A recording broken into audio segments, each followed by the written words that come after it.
Sa spécialité à elle, c'est le chocolat et bien d'autres gourmandises sucrées. Une jeune poitevine a remporté aujourd'hui le titre de meilleur apprenti pâtissier de Nouvelle-Aquitaine, concours organisé au sein du CFA de Saint-Benoît dans la Vienne. 13 autres candidats de la région étaient en lice. Reportage Amandine Rouff et Romain Bureau.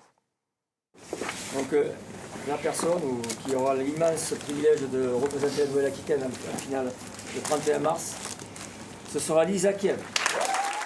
Un verdict et beaucoup de joie. Les gagnants peuvent enfin souffler et profiter. Depuis tôt ce matin, ils se battent contre le temps et la pression. Le titre de meilleur apprenti, tous le veulent et préparent les épreuves du concours depuis des semaines.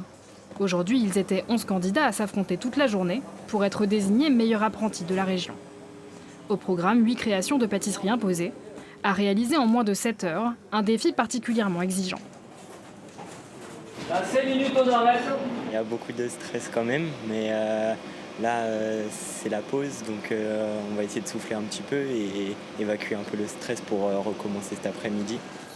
Décompressé, mais pas trop quand même, car le programme reste chargé. Ça va être monter les tartelettes mignardises, faire les bonbons au chocolat et la galette. Et tout ce qui est décor à la fin, tout ça. Technicité, esthétique, goût, respect des normes d'hygiène, le jury prend en compte chaque détail. Pour ces pâtissiers de renom, le concours des MAF représente aussi l'avenir de la profession. Aujourd'hui, c'est la transmission qui s'exprime à travers leur travail. Voilà. Et puis en même temps, c'est pour souvent le premier concours de leur carrière, c'est celui-ci. Et c'est souvent aussi un tremplin pour eux.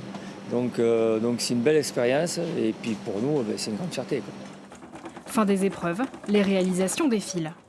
Commence la dernière ligne droite, pas pour les candidats mais pour leurs aînés, le temps de la dégustation et du choix.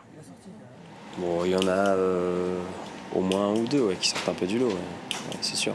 Et heureusement. Et pour la délibération, le secret est de mise, prière de rester loin. Après une journée éprouvante, fin du suspense, c'est Lisa qui ira représenter la région Nouvelle-Aquitaine lors de la grande finale nationale prévue en mars prochain.